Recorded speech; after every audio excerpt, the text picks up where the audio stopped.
Parole and Probation Administration under the Department of Justice is now 40 years old. The holding of a photo exhibit is part of the celebration. Marita Moahe has added details. The Department of Justice Parole and Probation Administration or DOJ PPA is celebrating their 40th anniversary. Presidential Decree 968 or the Probation Law of 1976 gave way to the creation of the PPA.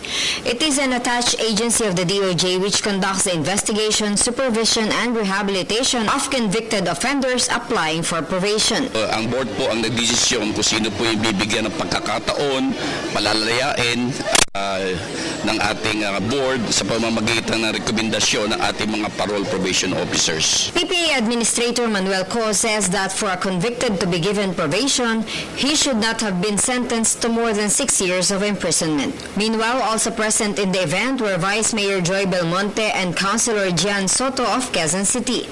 According to the Vice Mayor, more than 2,000 drug users and pushers have already surrendered voluntarily to the Quezon City Police.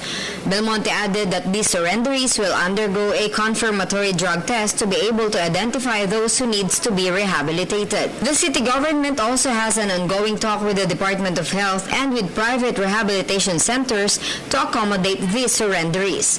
Belmonte reiterated that her office is open to those seeking help. And ay nakikiusap sa lahat ng mga community members natin, sa lahat ng mga stakeholders kasi ang problema ng bawal na gamot ay problema ng lahat, no? So mga paaralan, mga homeowners associations, ang simbahan, makipagtulungan tayo para tulungan ang ating mga mamamayan na makaiwas sa prevention. Pero kung meron po kayong kilala na lulong na, hikayatin din natin itong taong ito na nakusa ng mag-volunteer confinement sa ating rehab center. This is Marita Moahe, PTV News. Ako po si Kathy San Gabriel. Subscribe na sa PTV YouTube channel. I-click lang po ang subscribe button.